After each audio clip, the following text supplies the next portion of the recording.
ದೇಶದಲ್ಲಿ ದಿನೇ ದಿನೇ ಪೆಟ್ರೋಲ್ ಮತ್ತು ಡೀಸೆಲ್ ಏನು ಬೆಲೆ ಏನಿದೆಯಲ್ಲ ದಿವಸ ಏರಿಳಿತ ಆಗ್ತದೆ. ಒಂದು ದಿವಸ 2 ರೂಪಾಯಿ ಜಾಸ್ತಿ ಆಗೈತಿ, ಮತ್ತೊಂದು ದಿವಸ ಮತ್ತೆ 2 ರೂಪಾಯಿ ಜಾಸ್ತಿ ಆಗ್ತದೆ. ಇದರಿಂದ ಜನಸಾಮಾನ್ಯರಿಗೆ ಭಾಳ ಪೆಟ್ಟು ಬೀಳ್ತಾ ಇದೆ. ಸರ್ಕಾರ ಯಾಕೆ ಗಮನ ಹರಿಸ್ತಾರೆ ಇದ್ರ ಬಗ್ಗೆ? ಈ ರಾಜ್ಯ ಸರ್ಕಾರ ಸೆಸ್ ಕಮ್ಮಿ ಮಾಡಬೇಕು ಅಥವಾ ಕೇಂದ್ರ ಸರ್ಕಾರ ಇದು ದಿನನಿತ್ಯದ ಒಂದು ಬಳಕೆ. ಯಾಕಂದ್ರೆ ಪೆಟ್ರೋಲ್ ಡೀಸೆಲ್ ಇಲ್ಲ ಅಂತ ಹೇಳಿದ್ರೆ ಇವತ್ತಿನ ದಿವಸಕ್ಕೆ ಎಲ್ಲರೂ ಅದಕ್ಕೆ ಅವಲಂಬಿತರಾಗಿದ್ದಾರೆ. ಕೂಡಲೇ ಇದನ್ನ ಒಂದು ಸ್ಥಿರ ಬೆಲೆಯನ್ನು ಮಾಡಬೇಕು. ಮಾಡದೆ ಹೋದ್ರೆ ಎಲ್ಲ ನಾಗರಿಕರು ಬೀದಿಗಿಳಿದ ಹೋರಾಟ ಮಾಡ್ಬೇಕಂತೇಳಿ ಸರ್ಕಾರಕ್ಕೆ ಎಚ್ಚರಿಕೆ ಕೊಡಿಸ್ತೀನಿ. ಪೆಟ್ರೋಲು ಮತ್ತು ಡೀಸೆಲ್ ಕೇಂದ್ರ ಮೇಲೆ ಬಟ್ಟು ಮಾಡೋದು ರಾಜ್ಯ ಸರ್ಕಾರ, ಮತ್ತು ರಾಜ್ಯ ಸರ್ಕಾರ ಕೇಂದ್ರ ಮೇಲೆ BJP ಸರ್ಕಾರ ಆಗಲಿ ಕಾಂಗ್ರೆಸ್ ಆಗಲಿ ಯಾವುದೇ ಸರ್ಕಾರ ಇರಲಿ, ದಿನೇ ದಿನೇ ಈಗ ಮೂರನೇ ಬಾರಿ ಪೆಟ್ರೋಲ್ ಮತ್ತು ಡೀಸೆಲ್ ರೇಟ್ಗಳನ್ನು ಜಾಸ್ತಿ ಮಾಡಕತ್ತಿದ್ದಾರೆ. ಅದರ ಕಾರಣ ಈಗ ರೈತರಿಗೆ ಭಾಳ ಈಗ ಕೃಷಿ ಚಟುವಟಿಕೆ ಮಾಡೋಕ್ಕೆ ಭಾಳ ತೊಂದರೆ ಆಗ್ತದೆ. ಆದಷ್ಟು ಇದನ್ನು ಗಣನೀಯವಾಗಿ ಇಳಿಕೆ ಪ್ರಮಾಣದಲ್ಲಿ ಇದನ್ನು ಇಳಿಸ್ಕಾರ ತಾವು ಸರ್ಕಾರದ ಒಂದು ವಿಚಾರವಾಗಿ ನಾವು ಈ ಉಗ್ರ ಹೋರಾಟವನ್ನು ಇನ್ನು ಪ್ರಾರಂಭ ಮಾಡುವಂಥ ಸಮಸ್ಯೆ ಬರಬಾರ್ದು. ಈಗ ಇನ್ನೂ ರಸಗೊಬ್ಬರ ಕುರಿತು ಈಗ ರೈತರಿಗೆ ಅನಾನುಕೂಲ ರೀತಿ ಒಳಗೆ ಆಗ್ತಾಯಿದೆ. ಆದ ಕಾರಣ ನಾವು ಈಗ ರೈತರಿಂದ ಒಂದು ಈ ಟ್ಯಾಕ್ಟರ್ಗೆ ಡೀಸೆಲ್ ಆಗಲಿ ಪೆಟ್ರೋಲ್ ಆಗಲಿ ದಿನಬಳಕೆ ವಸ್ತುಗಳಂದ್ರೆ ಗೊಬ್ಬರ, ನಮಗೆ ಮೇನ್ ಬೇಕಾಗಿರುವಂಥದ್ದು ಗೊಬ್ಬರವನ್ನು ಈಗ ಆದಷ್ಟು ಬೇಗ ವಿತರಣೆ ಮಾಡಬೇಕು. ಇದರ ರೈತರಿಂದ ಮುಂದೆ ಆಗುವಂಥ ಅನಾಹುತಗಳನ್ನು ತಪ್ಪಿಸೋಗೋಸ್ಕರ ನಾವು ಇವತ್ತಿನ ದಿನ ಈ ಮೂಲಕ ಸರ್ಕಾರಕ್ಕೆ ಎಚ್ಚರಿಕೆ ಕೊಡಾಕತ್ತೀವಿ. ಆದಷ್ಟು ಬೇಗ ಈಗ ಯಾವುದೇ ಕಾರಣದಿಂದ ಈ ಪೆಟ್ರೋಲ್ ಡೀಸೆಲ್ ಏನು ಹೆಚ್ಚು ಮಾಡಿದಾರಲ್ಲ ಇದನ್ನು ಇಳಿಸ್ಬೇಕು. ಸಮರ್ಪಕವಾಗಿ ಸಿಗುವಂಥ ರೈತರಿಗೆ ಗೊಬ್ಬರ ಬೀಜ ವಿತರಣೆ ಮಾಡ್ಬೇಕಂತೇಳಿ ನಾನು ಸರ್ಕಾರಕ್ಕೆ ಮೂಲಕ ಎಚ್ಚರಿಕೆ ಕೊಡಾಕತ್ತೀನಿ. ಈ ಪ್ರಶ್ನೆ ನಾವು ಈ ದೇಶದ ಪ್ರಧಾನಮಂತ್ರಿ ಸ್ಥಾನದ ಮೇಲೆ ಕೂತಂಥ ನರೇಂದ್ರ ಮೋದಿಯವರಿಗೆ ಭಾರತದ ಜನ ಕೇಳಬೇಕು.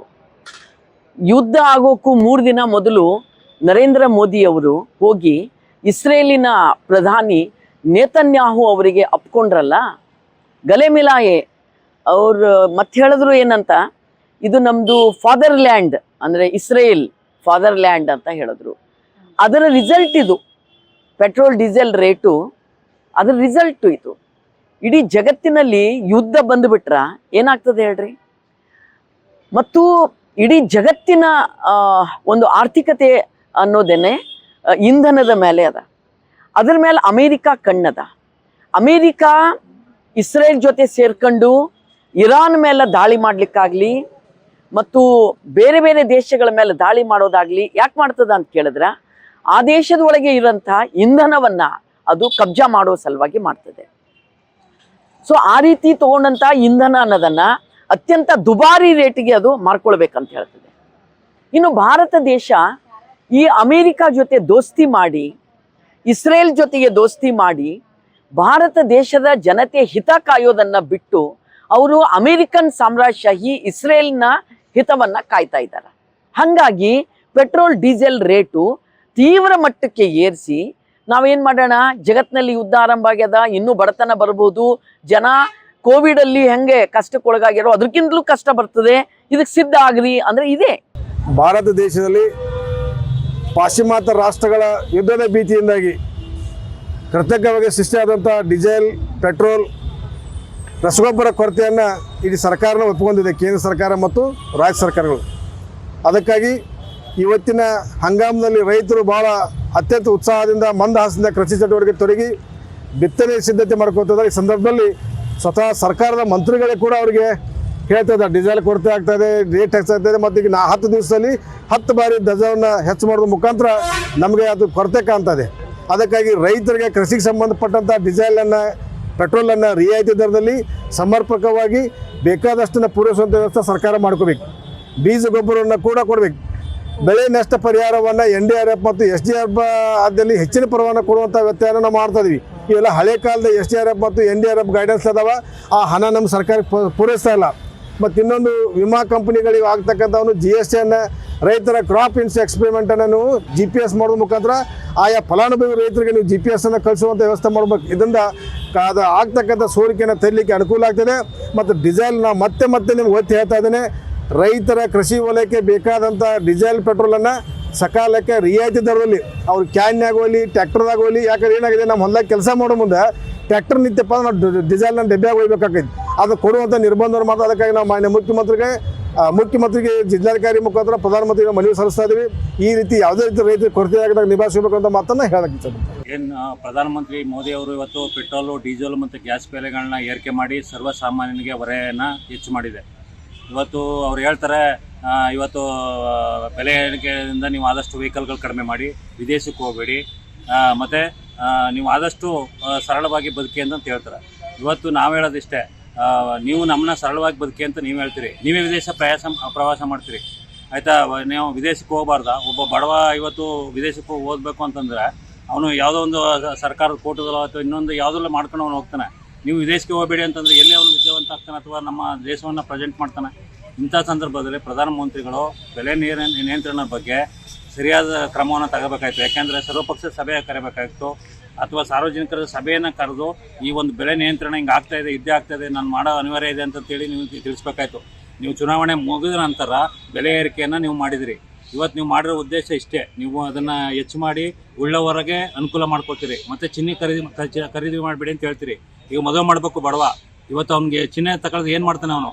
ನೀವು ಭಾರಿ ಹಿಂದುತ್ವದ ಬಗ್ಗೆ ಮಾತಾಡ್ತೀರಿ. ಇವತ್ತು ಮಾಂಗಲ್ಯ ಅಂದರೆ ಅದಕ್ಕೆ ಸರ್ವಶ್ರೇಷ್ಠವಾದಂಥ ಹಿಂದೂ ಧರ್ಮದಲ್ಲಿ ತಂದೆ ಆದಂಥ ಸಂಕೇತವಿದೆ. ಅದರಲ್ಲಿ ಈಗ ನೀವು ಚಿನ್ನ ತಗೋಬೇಡಿ ಅಂತಂದರೆ ಅವನು ತಾಲಿ ಹೆಂಗೆ ಮಾಡಿಸ್ತಾನೆ? ಇದನ್ನೆಲ್ಲ ಪ್ರಧಾನಮಂತ್ರಿಗಳು ಯೋಚನೆ ಮಾಡಬೇಕು. ಚಿನ್ನ ಏನೋ ಅವನು ತಗೊಳ್ತಾರೆ, ಉಳ್ಳವ್ರು ತಗೋತಾರೆ, ಆದರೆ ಬಡವ ಎಲ್ಲಿ ತಗೋತಾನೆ? ಅವನು ಮದುವೆ ಮಾಡ್ಕೊಳ್ಳೋಕೆ ನೀವು ಚಿನ್ನನೇ ತಗೋಬೇಡಿ ಅಂದರೆ ನೀವು ನಿಯಂತ್ರಣ ಮಾಡ್ದಂಗೆ ಇದು. ಅದರಿಂದ ಪ್ರಧಾನಮಂತ್ರಿಗಳು ಚಿನ್ನದ ಇದನ್ನ ಇರ್ಬೋದು, ಪೆಟ್ರೋಲ್ ಡೀಸೆಲ್ ಇರ್ಬೋದು, ಇದು ನಿಯಂತ್ರಣ ಮಾಡಬೇಕು ಮತ್ತು ಕಮ್ಮಿ ಮಾಡಬೇಕು, ಸಾರ್ವಜನಿಕರಿಗೆ ಅನುಕೂಲ ಮಾಡಿಕೊಡ್ಬೇಕು ಅಂತೇಳಿ ಈ ಮೂಲಕ ನಾನು ಮನವಿ ಮಾಡ್ತೀನಿ. ಕೇಂದ್ರ ಸರ್ಕಾರ ಇವತ್ತು ಪೆಟ್ರೋಲ್ ಡೀಸೆಲ್ ಬೆಲೆಯನ್ನು ಜಾಸ್ತಿ ಮಾಡಿದೆ. ಗ್ಯಾಸ್ ಬೆಲೆ ಈಗಾಗಲೇ ಜಾಸ್ತಿ ಆಗಿದೆ. ನನಗನ್ಸುತ್ತೆ ಮುಂದಿನ ದಿನಗಳಲ್ಲಿ ಅಗತ್ಯ ವಸ್ತುಗಳ ಬೆಲೆನೂ ಸಹ ಜಾಸ್ತಿ ಆಗ್ತಾ ಇದೆ. ಇದಕ್ಕೆ ಕಾರಣ ಏನಪ್ಪ ಅಂತಂದರೆ ಮುಂಜಾಗ್ರತಾ ಕ್ರಮವನ್ನು ಕೇಂದ್ರ ಸರ್ಕಾರ ತೆಗೆದುಕೊಳ್ಳಿರ್ತಕ್ಕಂಥದ್ದೇ ಇದಕ್ಕೆ ಪ್ರಮುಖವಾದಂಥ ಕಾರಣ. ಈ ಯುದ್ಧ ನಿನ್ನೆ ಮೊನ್ನೆ ನಡೀತಾ ಇಲ್ಲ, ಕಳೆದ ಒಂದು 3-4 ತಿಂಗಳಿಂದ ಈ ಯುದ್ಧ ನಡೀತಾ ಇದೆ. ಅದಕ್ಕಿಂತ ಹಿಂದೆ ಯುದ್ಧದ ಕಾರ್ಮೋಡ ಇತ್ತು.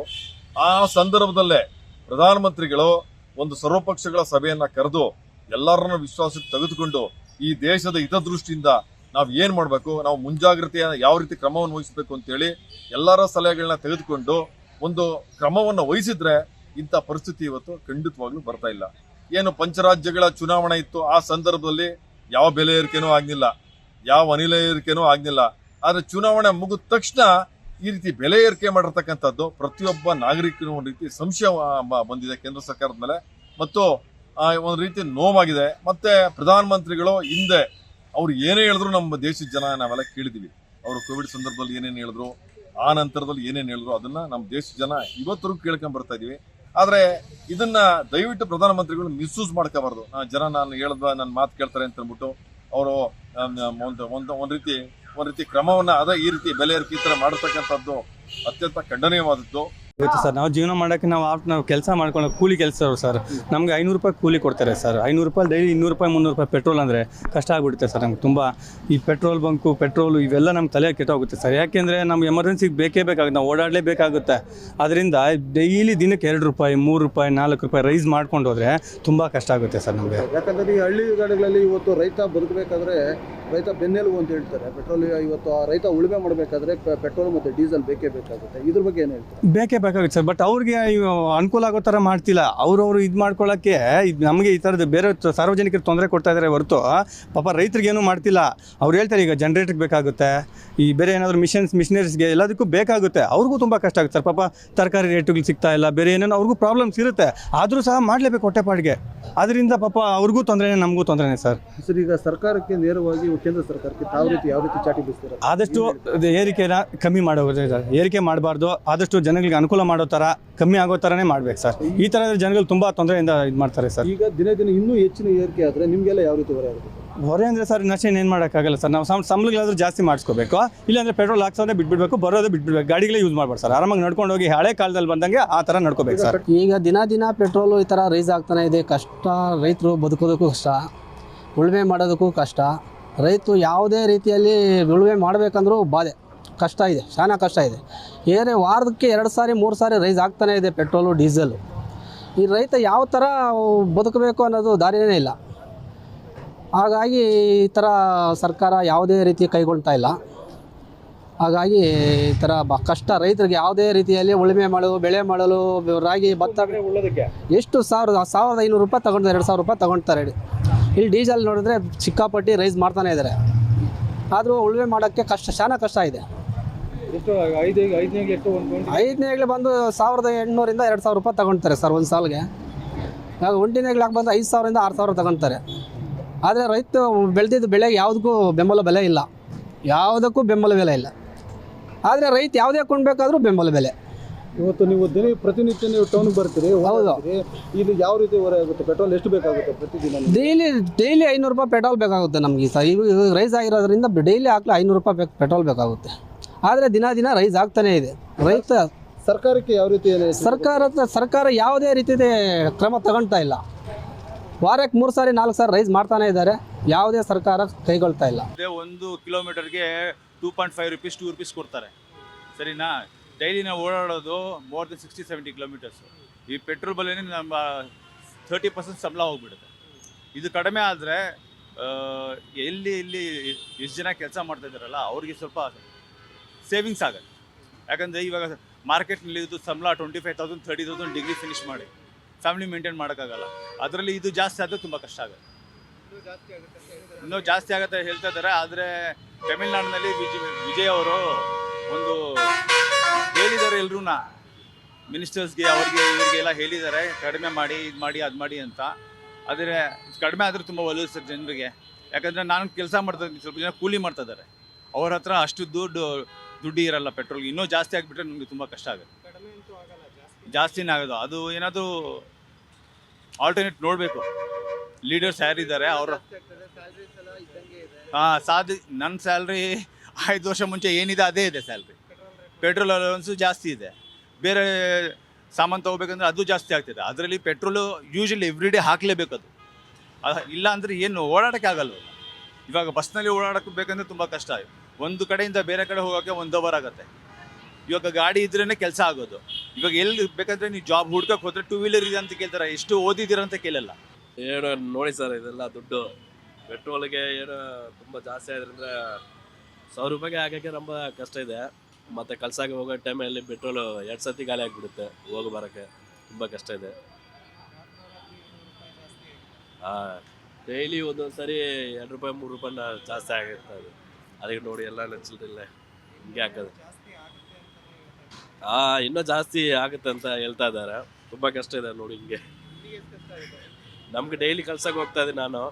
ಮತ್ತು ಅಪ್ ಆ್ಯಂಡ್ ಡೌನ್ಗೆ ನಮ್ಗೆ ಡೈಲಿ 1 ಲೀಟ್ರ್ ಪೆಟ್ರೋಲ್ ಆಗುತ್ತೆ. ಅದೇ ಎಲ್ಲ ಕಡೆ ನೋಡಿದ್ರೆ ನಮ್ಮ ಇಂಡಿಯಾನೇ ಎಷ್ಟೋ ಪರವಾಗಿಲ್ಲ. ನಮ್ಮ ಭಾರತ ದೇಶದಲ್ಲಿ ಪ್ರಧಾನಮಂತ್ರಿ ನರೇಂದ್ರ ಮೋದಿ ಇರೋದ್ರಿಂದ ಎಷ್ಟೋ ವಾಸಿ. ಬೇರೆ ಕಂಟ್ರಿಗೆ ಹೋಲಿಸಿದ್ರೆ ನಮ್ಮ ಬೆಂಗಳೂರು ನಮ್ಮ ಇಂಡಿಯಾನೇ ಎಷ್ಟೋ ವಾಸಿ. ಸುಮ್ಮನೆ ಎಲ್ಲರೂ ಬಡ್ಕೊತಾರೆ ಪೆಟ್ರೋಲ್ ಬೆಲೆ ಅಂತ. ಇವಾಗ ಕರ್ನಾಟಕದಲ್ಲಿ ಹಾಲಿನ ಬೆಲೆ ಜಾಸ್ತಿ ಆಯಿತು, ರಿಜಿಸ್ಟ್ರೇಷನ್ ಬೆಲೆ ಜಾಸ್ತಿ ಆಯಿತು. ಅದಕ್ಕೆ ಬಡ್ಕೊತಾ ಇಲ್ಲ ಇವರು ಕಾಂಗ್ರೆಸ್ಸವರು. ಪೆಟ್ರೋಲ್ ಬೆಲೆ ಜಾಸ್ತಿ ಆಗೋಯ್ತು ಅಂದರೆ ಜಾಸ್ತಿ ಆಗೋಯ್ತು ಅಂತ ಬಡ್ಕೊತಾರೆ. ಅವ್ರ ಮನೆ ತೂತೇ ನೋಡೋಲ್ಲ, ಬೇರೆಯವ್ರ ಮನೆ ತೂತು ಹೋಗಿ ನೋಡ್ತಾರೆ. ನಮಗೇನು ತೊಂದರೆ ಇಲ್ಲ ಸರ್. ಇನ್ನೂ 5 ರೂಪಾಯಿ ಜಾಸ್ತಿ ಆಗಲಿ ತೊಂದರೆ ಇಲ್ಲ, ಕೊಡೋಣ. ದೇಶ ಮೊದಲು, ಆಮೇಲೆ ರಾಜಕಾರಣಿಗಳು. ಅಲ್ಲ, ಎಷ್ಟಾದರೂ ಇಲ್ಲಿ ನಮ್ಗೆ ಏನು ಮಾಡೋಕ್ಕಾಗಲ್ಲ. ಹಾಕ್ಸ್ಲೇಬೇಕು, ಓಡಿಸ್ಲೇಬೇಕು. ಜೀವನ ಮಾಡಬೇಕಂದ್ರೆ ಎಷ್ಟಾದರೂ ಮಾಡಲೇಬೇಕಲ್ಲ. ಈಗ ಜನ ಕೊಡೋದಿಲ್ಲ, ಅದೆಲ್ಲ ಸುಳ್ಳು ಮಾತು. ಏನೋ ಒಬ್ಬೊಬ್ರು ಕೊಡ್ತಾರೆ, ಎಲ್ಲರೂ ಕೊಡೋಲ್ಲ. ಒಬ್ಬೊಬ್ಬ ಪ್ರೀತಿಯಿಂದ ಅಭಿಮಾನದಿಂದ ಅವ್ರು ಕೊಡ್ತಾರೆ, ಎಲ್ಲರೂ ಕೊಡೋಲ್ಲ. ಬಟ್ ಈಗ ಗ್ಯಾಸೂ ಹೆಚ್ಚು ಕಡಿಮೆ ಅದೇ ರೇಟ್ ಇದೆ. ಗ್ಯಾಸೂ ಕಂಪೇರ್ ಮಾಡಿ ಒಂದು 5 ರೂಪಾಯಿ 10 ರೂಪಾಯಿ ಡಿಫ್ರೆನ್ಸ್ ಅಷ್ಟೇ. ಬಟ್ ಗ್ಯಾಸ್ ಏನಂತಂದರೆ ಅಲ್ಲಿ ಹೋಗಿ ಕ್ಯೂ ನಿಂತ್ಕೋಬೇಕು, ಲೇಟ್ ಆಗುತ್ತೆ, ಟೈಮ್ ಪ್ರಾಬ್ಲಮ್ಮು. ಟೈಮ್ ಇಂಪಾರ್ಟೆಂಟ್ ಅಲ್ವಾ? ಆದ್ದರಿಂದ ಪೆಟ್ರೋಲ್ ಜೊತೆ ಏನೋ ಗ್ಯಾಸಿನ ಪೆಟ್ರೋಲ್ ಇನ್ನೂ ಸ್ವಲ್ಪ ಮೈಲೇಜ್ ಜಾಸ್ತಿ ಬರುತ್ತೆ. ಪಕ್ಕ ಮೇಂಟೈನ್ ಮಾಡಿದ್ರೆ ಮೈಲೇಜ್ ಬರುತ್ತೆ, ವರ್ಕೌಟ್ ಮಾಡ್ಕೋಬೋದು. ಕಷ್ಟ ಆಗ್ತೈತೆ, ಏನು ಹೇಳಬೇಕು, ಸ್ವಲ್ಪ ಕಮ್ಮಿ ಮಾಡಬೇಕು ರೇಟು. ಇವಾಗ ನಾವು ಬಂದು ಸ್ಟೂಡೆಂಟು, ನಾವು ಸಂಡೇ ಮಾರಿ ಡೆಲಿವರಿ ಏನು ಮಾಡಿ ದುಡಿತೀವಿ. ಹಿಂಗೆ ಪೆಟ್ರೋಲ್ ರೇಟ್ ಜಾಸ್ತಿ ಆಗಿಬಿಟ್ರೆ ಏನು ಜಾಸ್ತಿ ಪೆಟ್ರೋಲಲ್ಲಿ ಹೋಗ್ಬಿಡುತ್ತೆ ಎಲ್ಲ. ಅದಕ್ಕೆ ಸ್ವಲ್ಪ ಕಮ್ಮಿ ಮಾಡಬೇಕು ಪೆಟ್ರೋಲ್ ರೇಟು. ತುಂಬ ಜಾಸ್ತಿ ಹೋಗ್ತೈತೆ, ಇನ್ನೂ ಜಾಸ್ತಿ ಆಗುತ್ತಾ? ಇಲ್ಲ, ತುಂಬ ಪ್ರಾಬ್ಲಮ್ ಆಗಿಬಿಡುತ್ತೆ ಹಂಗಂದರೆ. ಸರ್ ಏನು ಹೇಳೋದು ಗೊತ್ತೇ ಆಗಲ್ಲ. ಅವ್ರು ಏನೇನು ಮಾಡ್ತಾರೆ, ಯಾವಾಗ ಏನು ಮಾಡ್ತಾರೆ ಗೊತ್ತೇ ಆಗ್ತಿಲ್ಲ. ನಿನ್ನೆ 107 ಇತ್ತು, ಇವಾಗ 2.5 ಜಾಸ್ತಿ ಆಗಿಬಿಡೈತೆ. ನಾನು ಇವಾಗ ಜಸ್ಟ್ ನೋಡಿದೆ. ಏನು ಇನ್ನು ಹೇಗಿದ್ರೆ ನಾವು ತಗೋಬೇಕು, ಹಾಕ್ಲೇಬೇಕು. ರೇಟ್ ಆಗಿರೋದ್ರಿಂದ ನಮಗೆ ಸ್ವಲ್ಪ ತೊಂದರೆ ಆಗುತ್ತೆ ಅಷ್ಟೇ, ಏನಿಲ್ಲ. ದಿನ ನಡೀತಾ ಇರೋ ಕೂಲಿ ಅಷ್ಟೇ ಇರುತ್ತೆ, ಕೆಲಸದ ಸಂಬಳ ಅಷ್ಟೇ ಈ ಅದೆಲ್ಲ ಮಾಮೂಲಿ ಇರುತ್ತೆ, ಅವರೆಲ್ಲ ಮ್ಯಾನೇಜ್ಮೆಂಟ್ಗಳು ಕೆಲಸ. ನಮ್ದೇನಿದೆ ಏನಿಲ್ಲ ಅಷ್ಟೇ. ಸರ್ಕಾರ ಕೇಳಿದ್ರೆ ಯುದ್ಧ ನಡೀತಾ ಇರೋದಕ್ಕೆ ಹಿಂಗೆ ಆಗ್ತಾ ಇದೆ ಅಂತ ಹೇಳ್ತಾರೆ. ಅದೆಲ್ಲ ಸುಳ್ಳು, ಇವರೇ ಎಲ್ಲ ಮಾಡೋದು. ಈ ವಾರದಲ್ಲಿ ಮೊನ್ನೆ ನೋಡಿದ್ರೆ ₹1.80 ಆಗಿದೆ, ಆಮೇಲೆ ನೋಡಿದ್ರೆ ₹2 ಆಗಿದೆ. ಕೂಲಿ ಕೆಲಸ ಮಾಡೋರು ಡೈಲಿ ಒಂದು ₹100 ಪೆಟ್ರೋಲ್ ಹಾಕಿದ್ರೆ ನಾವು ಒಂದು 30 ಕಿಲೋಮೀಟ್ರ್ ಓಡಿಸಿ ಬರ್ಬೋದು. ಡೈಲಿ ದಿನ ಪೆಟ್ರೋಲ್ ಜಾಸ್ತಿ ಆದರೆ ನಾವು ಎಲ್ಲಿಂದ ಹೋಗಿ ಬರೋದು ಸರ್? ಎಲ್ಲಿ ಈ ಸೆಂಟ್ರಲ್ ಗೌರ್ಮೆಂಟು ಜಾಸ್ತಿ ಆಗ್ತಾರೆ, ಇಲ್ಲಿ ಸ್ಟೇಟ್ ಗೌರ್ಮೆಂಟ್ಗೂ ಈ ಥರ ಇದು ಮಾಡ್ತಾರೆ. ತುಂಬ ಕಷ್ಟ ಇದೆ ನಮ್ಮಂಥ ಬಡವರಿಗೆ, ಕೂಲಿ ಕೆಲಸ ಮಾಡೋರಿಗೆ. ಏನು ಮಾಡೋದು ಸರ್? ಕೂಲಿ ಮಾತ್ರ ಜಾಸ್ತಿ ಆಗ್ತಾ ಇಲ್ಲ. ಕೂಲಿ ಅಂತೂ ಜಾಸ್ತಿ ಆಗೋಲ್ಲ, ಏನು ಮಾಡೋದು ಅಂತ ಗೊತ್ತಿಲ್ಲ. ಇದು ಕೇಳಿದ್ರೆ ಈ ರಾಜಕೀಯದವರು ಈ ಥರ ಮಾಡ್ತಾ ಇದ್ದಾರೆ. ಈ ಸ್ಟೇಟ್ ಗೌರ್ಮೆಂಟ್ಗಳು ಎಷ್ಟು ಮೈನಸ್ ಮಾಡಬೇಕು ಅಷ್ಟು ಮೈನಸ್ ಮಾಡ್ಬೋದು. ಒಂದೇ ವಾರದಲ್ಲಿ ₹2 ಜಾಸ್ತಿ ಮಾಡಿದ್ರೆ ಯಾರು ಎಲ್ಲಿಂದ ಇದು ಮಾಡೋಕ್ಕಾಗುತ್ತೆ? ಹೇಳಿ, ತಾವು ಎಲ್ಲಿಂದ ಕೊಡೋಕ್ಕಾಗುತ್ತೆ? ಹೇಳಿ ನೋಡಿ. ತಿಂಗಳಿಗೆ ಎಷ್ಟು ಖರ್ಚಾಗೋದು, ಇವಾಗ ಎಷ್ಟು ಖರ್ಚಾಗೋದು? ಏನು ಸರ್? ಮೊದಲೆಲ್ಲ ತಿಂಗಳಿಗೆ ಎಷ್ಟು ಖರ್ಚಾಗೋದು ಪೆಟ್ರೋಲ್, ಇವಾಗ ಎಷ್ಟು ಖರ್ಚಾಗೋದು? ಸರ್ ಮೊದಲು ಬಂದ್ಗೆ ವಾರಕ್ಕೆ ಒಂದು ₹300 ಇದ್ರೆ ಸಾಕು, ಇವಾಗ ₹600 ಬೇಕು, ₹700 ಬೇಕು ವಾರಕ್ಕೆ. ಇಷ್ಟು ಇದ್ದರೆ ಏನು ಮಾಡೋಕ್ಕಾಗುತ್ತೆ? ಹೇಳಿ. ಕೂಲಿ ಕೆಲಸ ಮಾಡೋರಿಗೆ ತುಂಬ ತೊಂದರೆ ಸರ್. ಇದು ನಮ್ಮಂಥವರು ಕೂಲಿ ಕೆಲಸ ಮಾಡೋರಿಗೆ ಎಷ್ಟು ತೊಂದರೆ ಇದೆ ಅಷ್ಟು ತೊಂದರೆ ಸರ್ ಆಗಿದೆ. ಮೊದಲನೇದಾಗಿ ನಾವು ದೇಶದ ಬಗ್ಗೆ ಕಾಳಜಿ ವಹಿಸ್ಬೇಕು ಸರ್, ದೇಶದ ರಕ್ಷಣೆ. ಯಾಕೆಂತ ಹೇಳಿದ್ರೆ ಪೆಟ್ರೋಲಿಂದ ಹಿಡ್ಕೊಂಡು ಪ್ರತಿಯೊಂದು ದೇಶದ ರಕ್ಷಣೆ ಮಾಡಬೇಕಲ್ಲ ಸರ್. ಈಗ ಜಾಸ್ತಿ ಆಗಿದೆ ಅಂಥೇಳಿ ಎಲ್ಲ ಇದರಲ್ಲೂ ಜಾಸ್ತಿ ಆಗ್ತಾನೆ ಇದ್ದಾವೆ. ಈಗ ಜಾಸ್ತಿ ಆಗಿದೆ ಅಂಥೇಳಿ ನಾವು ಬಿಡೋಕ್ಕಾಗುತ್ತಾ? ಆಗೋದಿಲ್ಲ. ಆ ರೀತಿ ಸಂಬಳಗಳು ಜಾಸ್ತಿ ಆಗಬೇಕು ಜನಗಳಿಗೆ, ಪಾಪ ಅವರೇ ಇರುತ್ತೆ. ಅಂದರೆ ಒಂದೇನಂತ ಹೇಳಿದ್ರೆ ನಮಗೆ ಈಗ ಆಗಿರೋಂಥ ರೇಟ್ಗಳಲ್ಲಿ ನಮಗೇನು ವ್ಯತ್ಯಾಸ ಕಾಣ್ತಾ ಇಲ್ಲ ಸರ್, ವ್ಯತ್ಯಾಸ ಕಾಣ್ತಾ ಇಲ್ಲ. ಈಗ ರೇಟ್ ಜಾಸ್ತಿ ಆಗಿದೆ. ನಾವು ಎಲ್ಲ ರೀತಿಯಲ್ಲೂ ಈಗ ಉದಾಹರಣೆಗೆ ಏನು ಹೇಳ್ತಾರೆ, ಡ್ರಿಂಕ್ಸು ಈ ರೇಟ್ ಜಾಸ್ತಿ ಆಗಿದೆ. ಯಾರಾದರೂ ಅದ್ರ ಬಗ್ಗೆ ಮಾತಾಡ್ತಾರಾ? ಯಾರೂ ಮಾತಾಡಲ್ಲ ಅಲ್ವೇ ಸರ್? ಅದು ₹20 ಒಂದೇ ಸತಿ 20% ಜಾಸ್ತಿ ಮಾಡಿದ್ದಾರೆ. ಅದ್ರ ಬಗ್ಗೆ ಯಾರಾದರೂ ಕೇಳ್ತಾವ್ರ? ಯಾರೂ ಕೇಳೋದಿಲ್ಲ. ₹5 ₹3 ಜಾಸ್ತಿ ಆಗಿದ ತಕ್ಷಣ ಪೆಟ್ರೋಲು ಜಾಸ್ತಿ ಆಯಿತು ಅಂತಾರೆ. ಅದೇ ಹುಡುಗಾರರು ಕುಡ್ಕೊಂಡು ಅಲ್ಲಿ ಇಲ್ಲಿ ಬಿದ್ದಿರ್ತಾರೆ, ಅದನ್ನು ಯಾರೂ ಕೇಳ್ತಾ ಇಲ್ಲ. ದೇಶದ ರಕ್ಷಣೆ ಮೊದಲೇ ಸರ್, ಮೊದಲ ಆದ್ಯತೆ ದೇಶದ ರಕ್ಷಣೆ. ₹150 ಆದ್ರೂ ಜನ ತಗೊಳ್ತಾರೆ, ದೇಶಕ್ಕಾಗಿ ಜನ ಸೈ ಅಂತಾರೆ ಸರ್. ಹೌದು ಸರ್, ನಿಜ ಅಲ್ವೇ? ಅಲ್ಲಿ ಯುದ್ಧ ನಡೀತಾ ಇರೋದ್ರಿಂದ ನಮ್ಗೆ ಇಲ್ಲಿ ದೇಶಕ್ಕೆ ಹೊಡೆತ ಬೀಳುತ್ತೆ. ತೈಲ ಕಂಪನಿಗಳು ಅಲ್ಲಿರೋದ್ರಿಂದ ನಮ್ಗೆ ಇಲ್ಲಿ ಹೊಡೆತ ಬೀಳುತ್ತೆ. ಅದನ್ನು ನಾವು ಸಮಾಳಿಸ್ಕೊಂಡು ಹೋಗಬೇಕು. ದೇಶದ ರಕ್ಷಣೆನ ಮೊದಲು ಆದ್ಯತೆ ಕೊಡಬೇಕು ಅನ್ನೋದು ನನ್ನ ಒಂದು ಸ್ವ-ಇಚ್ಛೆ ಸರ್. ಪೆಟ್ರೋಲ್ ಜಾಸ್ತಿ ಆಗಿರೋದ್ರಿಂದ ನಮಗೆಲ್ಲ ತುಂಬ ಕಷ್ಟ ಆಗ್ತಾಯಿದೆ. ಇವಾಗ ದಿನ 4 ಟೈಮ್ ಜಾಸ್ತಿ ಮಾಡಿದ್ದಾರೆ. ಇದರಿಂದ ತುಂಬ ನಾವೆಲ್ಲ ದಿನ ಕೆಲಸಕ್ಕೆ ಹೋಗೋರು. ಈ ರೇಟಿಂದ ತುಂಬ ಇದು ಮಂತ್ಲಿ ಎಕ್ಸ್ಪೆನ್ಸಸಲ್ಲಿ ಇದು ಒಂದು ಎಕ್ಸ್ಪೆನ್ಸಸ್ ಜಾಸ್ತಿ ಆಗ್ತಾಯಿದೆ. ಇದು ಸ್ವಲ್ಪ ಹೌದು, ಜಾಸ್ತಿ ಮಾಡ್ತಾ ಹೋಗಿದ್ರೆ ನಾವೆಲ್ಲ ಏನು ಬದುಕೋದ ಏನು ಮಾಡೋದಂತ ನಮ್ಗೆ ಅರ್ಥನೇ ಆಗ್ತಾ ಇಲ್ಲ. ನಮ್ಮ ಮಂತ್ಲಿ ಎಕ್ಸ್ಪೆನ್ಸಸ್ಸಲ್ಲಿ ಇದಕ್ಕಂತ ಸಪ್ರೇಟಾಗಿ ಇದು ಮಾಡಿ ಕಷ್ಟ ಆಗ್ತೈತೆ ನಮಗೆಲ್ಲ. ಹೌದು, ಸ್ಯಾಲ್ರಿ ಎಲ್ಲ ಅಷ್ಟೇ ಇದೆ, ಬಟ್ ಪೆಟ್ರೋಲ್ ಎಕ್ಸ್ಪೆನ್ಸಸ್ ಮಾತ್ರ ಜಾಸ್ತಿ ಆಗ್ತಾನೇ ಇದ್ದಾವೆ. ಇದೆಲ್ಲ ಗೌರ್ಮೆಂಟೇ ಸ್ವಲ್ಪ ನೋಡಿ ಎಲ್ಲ ಕಮ್ಮಿ ಮಾಡಬೇಕಂತ ಕೇಳ್ಕೊಳ್ತಾ ಇದ್ದೀನಿ. ₹2.5 ಮೋದಿ ಇದು 3ನೇ ಸತಿ ಇದು. ಏನು ನಾವೆಲ್ಲ ಹೆಂಗೆ ಹೋಗೋದು? ಇನ್ನು ಅದು ಪೆನ್ಷನ್ ಕೊಡೋದು ನಿಲ್ಲಿಸ್ಬಿಟ್ಟವ್ರೆ. ಸೀನಿಯರ್ ಸಿಟಿಸನ್ ಪೆನ್ಷನು ಅದು ನಿಲ್ಲಿಸ್ಬಿಟ್ಟವ್ರೆ. ಏನು ಮಾಡೋದು ನಾವು ಹೇಳಿ? ಹೆಂಗೆ ಅದರಲ್ಲಿ ಟ್ಯಾಬ್ಲೆಟು ಪೆಟ್ರೋಲ್ ಏನೋ ನಾನು ಸಣ್ಣ ಪುಟ್ಟ ಖರ್ಚಿಗೆ ಇಟ್ಕೊಳ್ತಾ ಇದ್ದೆ. ಮಕ್ಕಳ ಹತ್ರ ಎಷ್ಟೊಂದು ಕೇಳೋಕ್ಕಾಗುತ್ತೆ? ಅಲ್ಲೇ ಏನು ಮಾಡೋದು ಗೊತ್ತಿಲ್ಲ ನಮಗೆ. ಗಾಡಿನ ಬಿಟ್ಟು ನಡೆಯೋಕೆ ಆಗಲ್ಲ ಜಾಸ್ತಿ. ನಾವು ಈ ಥರದಲ್ಲಿ ನಾವು ಏನು ಮಾಡೋದು ಹೇಳಿ? ಬೇಗ ಹೋಗ್ಬಿಟ್ರೆ ಚೆನ್ನಾಗಿರ್ತದೆ ಅಂತಂದ್ರೆ ಅದು ಆಗಲ್ಲ. ಎಲ್ಲ ರೇಟ್ಗಳು ಮಾಡ್ತಾನೆ ಇರ್ತಾರೆ ಗೌರ್ಮೆಂಟ್ ಅವರು. ಅದ್ರಲ್ಲಿ ನಾವೇನು ಮಾತಾಡೋಕ್ಕಾಗುತ್ತೆ? ಇಲ್ಲಿ ಮಾತಾಡಿ ಏನೂ ಪ್ರಯೋಜನ ಇಲ್ಲ. ಏನು ಮಾಡೋದು? ಇದೊಂದೇ ಅಲ್ಲ, ನಮ್ಮ ಗ್ಯಾಸ್ ಲಾಟರಿ ಡಿಪಾರ್ಟ್ಮೆಂಟಲ್ಲೂ ಅದೇ ಆಗಿರೋದು. ಎಲ್ಲ ಜಾಸ್ತಿ ಮಾಡಿದ್ದಾರೆ. ನಾವೇನು ಮಾತಾಡೋಕ್ಕಾಗಲ್ಲ ಬಿಡಿ, ಏನು ಮಾಡೋಕ್ಕಾಗಲ್ಲ. ಯಾವ್ದಾನ ಕೂಲಿ ಕೆಲಸ ಮಾಡ್ಕೊಂಡು ನೋಡ್ಬೇಕು ಅಷ್ಟೇ. ಅದೆಲ್ಲ ಜಾಸ್ತಿ ಮಾಡಲ್ಲ, ಇದು ಮಾತ್ರ ಮಾಡ್ತಾರೆ. ಗೌರ್ಮೆಂಟವ್ರು ಮೈಂಡ್ ಬೇಕಾದ್ರೆ ಇದು ಇದೆ, ಅದ್ರಲ್ಲಿ ನಾವು ಮನೆ ಮಾತಾಡೋಕ್ಕಾಗುತ್ತೆ? ಇಲ್ಲಿ ನಾವು ವೇಸ್ಟ್ ಬಿಡಿ ಸರ್. ಹಿಂಗೇನಕ್ಕೆ ಸರ್ಕಾರಕ್ಕೆ ಏನು ಹೇಳೋಕ್ಕೆ ಇಷ್ಟಪಡಲ್ಲ ಬಿಡಿ. ನಮ್ಮ ಸರ್ಕಾರ ಅಂದ್ರೇನೂ ಗೊತ್ತಿಲ್ಲ. ಸರ್ ಇದೇ ತಿಂಗಳಲ್ಲಿ 4ನೇ ಸರಿ ಪೆಟ್ರೋಲ್ ಜಾಸ್ತಿ ಆಗಿದೆ, ₹8 ಆಗಿದೆ. ಸಾರ್ವಜನಿಕರು ಯಾವ ಥರ ಇದ್ರ ಮೇಲೆ ಸ್ಪಂದಿಸಬೇಕಂತ ಗೊತ್ತಾಗ್ತಾ ಇಲ್ಲ. ನಾವಂತೂ ಡೈಲಿ ಫೀಲ್ಡ್ ವರ್ಕ್ ಮಾಡೋರಿಗೆ ಪೆಟ್ರೋಲ್ ತುಂಬ ಜಾಸ್ತಿ ಆದ್ರಿಂದ ತುಂಬ ಕಷ್ಟ ಆಗ್ತಾಯಿದೆ. ರಾಜ್ಯ ಸರ್ಕಾರ ಇದಕ್ಕೆ ಏನಾದರೂ ಒಂದು ಪರಿಹಾರ ತೊಗೋಬೇಕು. ಪೆಟ್ರೋಲ್ ರೇಟ್ ಕಮ್ಮಿ ಆದರೆ ನಮಗೂ ಸ್ವಲ್ಪ ಹೆಲ್ಪ್ ಆಗುತ್ತೆ. ಡೈಲಿ ಎಕ್ಸ್ಪೆನ್ಸ್ ಜಾಸ್ತಿ ಆಗ್ತಿದೆ. ಆಲ್ರೆಡಿ ಈಗ 108 ಆಗಿರೋದ್ರಿಂದ ನಾವು ಡೈಲಿ ಒಂದು 200 ರೂಪಾಯಿ ಹಾಕ್ಲೇಬೇಕು ಮಿನಿಮಮ್ಮು. ಸರಿ, ನಮ್ಗೆ ಕಷ್ಟ ಆಗ್ತಾಯಿದೆ. ಇದರಿಂದ ಸ್ವಲ್ಪ ಕಮ್ಮಿ ಮಾಡಿದ್ರೆ ಹಾಲಾಗಲಿ, ಪೆಟ್ರೋಲು, ಡೀಸೆಲ್ಲು, ಗ್ಯಾಸ್ ಅಂತೂ ಆಗಿದೆ. ಅವ್ರಿಗೂ ಆಟೋ ಚಾಲಕರು ಅವ್ರಿಗೂ ಕಷ್ಟ ಆಗಿದೆ. ನಾವು ಫೀಲ್ಡ್ ವರ್ಕ್ ಮಾಡೋದ್ರಿಂದ ನಮಗೂ ಡೈಲಿ 108 ರೂಪಾಯಿ ಪೆಟ್ರೋಲ್ ಹಾಕಿ ಕೊಡಿಸೋದು ತುಂಬ ಕಷ್ಟ. ಇದು ಆದಷ್ಟು ಬೇಗ ಕಮ್ಮಿ ಆದರೆ ನಮಗೂ ಒಳ್ಳೆಯದು. ಇದ್ರ ಬಗ್ಗೆ ಸಂಬಂಧಪಟ್ಟ ರಾಜಕಾರಣಿಗಳು ತಲೆ ಕೆಡಿಸ್ಕೊಂಡ್ರೆ ಸ್ವಲ್ಪ ಚೆನ್ನಾಗಿರುತ್ತೆ. ಸರ್, ಎಲ್ಲ ಟೈಮಲ್ಲೂ ಹಿಂಗೆ ಆಗ್ತಿದ್ರೆ ಜಾಸ್ತಿ ಆಗ್ತಾನೆ ಇರುತ್ತೆ. ಬಟ್ ಅದು ನೋಡಿಕೊಂಡು ಕಮ್ಮಿ ಮಾಡಬೇಕು ಸರ್. ಟ್ಯಾಕ್ಸ್ ಜಾಸ್ತಿ ಆಗಿದೆ ಅಂದ್ಬಿಟ್ಟು ಪೆಟ್ರೋಲ್ ಜಾಸ್ತಿ ಮಾಡ್ಕೊಂಬಿಟ್ರೆ ನಮ್ಮಂಥವ್ರು ಎಲ್ಲಿ ಹೋಗ್ಬೇಕು ಹೇಳಿ? ಅದು ಏನಕ್ಕೆ ಮಾಡಿದ್ರೆ ಗೊತ್ತಿಲ್ಲ. ಇವಾಗ ಮಿಡಲ್ ಕ್ಲಾಸು ಇವರು ಜನರು ಇದ್ದಾರಲ್ವ, ನಮ್ಮೆಲ್ಲರೂ ನಾವೇ ತಿನ್ಸ್ಕೊಳ್ಬೇಕು ನಾವು ಈ ಥರ. ಇವಾಗ ಗೌರ್ಮೆಂಟು ಏನಾದರೂ ಮಾಡಬೇಕಾಯ್ತು. ಇವಾಗ ರಷ್ಯನಿಂದ ಸಪ್ಲೈ ತೊಗೊಳ್ಬೇಕಾಯ್ತು, ಇಲ್ಲಿಂದ ತೊಗೊಳ್ಬೇಕಾಯ್ತು. ಬಟ್ ತೊಗೊಂಡಿಲ್ಲ ಇವಾಗತ್ತು. ಅವ್ರಿಗೆ ಗೊತ್ತು, ಬಟ್ ಇನ್ನೂ ತೊಗೊಳ್ಳಿಲ್ಲ. ಅದು ಯಾಕಂತೂ ನಮಗೂ ಗೊತ್ತಿಲ್ಲ. ಬಟ್ ಅದು ಏಟು ನಮ್ಮ ಬೀಳ್ತಾ ಇದೆ. ಅದು ನನಗೆ ಏನು ಹೇಳೋಕ್ಕಂತ ನನಗೂ ಗೊತ್ತಿಲ್ಲ. ಬಟ್ ನಾವು ಡ್ಯೂಟಿ ಮಾಡಬೇಕು, ನಮಗೂ ಹೋಗ್ಬೇಕು ಕೆಲಸಕ್ಕೆ. ದಿನ ಇದು ರೇಸ್ ಆಗ್ತಾಯಿದೆ ಇದೆ. ಏಟ್ ನಮಗೆ ಬೀಳುತ್ತೆ. ಇವಾಗ ಯೂಸ್ ಮಾಡಬೇಕಾ ಇಲ್ಲಾಂದರೆ ಹೋಗ್ಬೇಕಾ ಆಫೀಸ್ಗೆ ಗೊತ್ತಿಲ್ಲ. ಆಫೀಸ್ ಅವರಂದರೆ ನೀವು ಬರ್ಬೇಕು ನೀವು. ಇವಾಗ ಮನೆಯಲ್ಲಿ ಕೆಲಸ ಮಾಡಿದರೆ ಅದು ಆಗಲ್ಲ ನಮಗೆ, ಹೋಗಬೇಕು ಆ ಥರ. ಮತ್ತು ಏನು ಮಾಡೋಕ್ಕಾಗಲ್ಲ ನಮಗೆ ಅಷ್ಟೇ. ಇದು ಏರಿಕೆ ಏನು ಅಂದರೆ ಬೆಲೆ ಏರಿಕೆ ಏನು ಮಾಡೋಕ್ಕಾಗಲ್ಲ.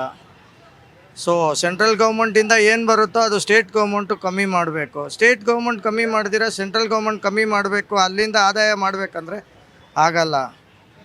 ಆಯಿತಾ? ಡೆಮೋಕ್ರಸಿ ಕಂಟ್ರಿ, ಮಾಡಲೇಬೇಕು. ಹೆಚ್ಚು ಕಮ್ಮಿ ಆದ್ರೇನು ಮಿಡಲ್ ಕ್ಲಾಸ್ ಪೀಪಲ್ ಅನುಭವಿಸಲೇಬೇಕು. ಗೌರ್ಮೆಂಟ್ ಹಿಂಗೂ ಇಲ್ಲ ಹಂಗೂ ಇಲ್ಲ ಅಂದರೆ ಅವ್ರ ಜಗಳ ದೊಡ್ಡದಾಗಿದೆ. ಪೆಟ್ರೋಲ್ ಜಗಳ ನೋಡ್ತಾರೆ. ಕ್ರೂಡ್ ಆಯಿಲ್ ಕಮ್ಮಿ ಆದ್ರೇನು ಪೆಟ್ರೋಲ್ ಕಮ್ಮಿ ಆಗಲ್ಲ, ಜಾಸ್ತಿ ಆದ್ರೇನು ಕಮ್ಮಿ ಮಾಡಲ್ಲ ಇವರು. ಅಷ್ಟೇ, ಜೀವನ ಹಿಂಗೆ ನಡೀತಾ ಇರಬೇಕು. 10 ರೂಪಾಯಿ ಜಾಸ್ತಿ ಅಲ್ಲ, ಇನ್ನು 200 ರೂಪಾಯಿ ಜಾಸ್ತಿ ಪಾಕಿಸ್ತಾನ ಥರ ಆದ್ರೇನು ಅನುಭವಿಸಲೇಬೇಕು.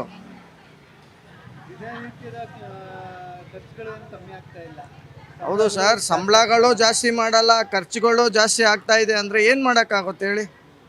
ಬದುಕಲೇಬೇಕು. ಒಂದು ಕಾಲದಲ್ಲಿ ಕೋವಿಡಲ್ಲಿ ಮೆಡಿಸಿನ್ ಫ್ರೀಯಾಗಿ ಕೊಟ್ರಿ.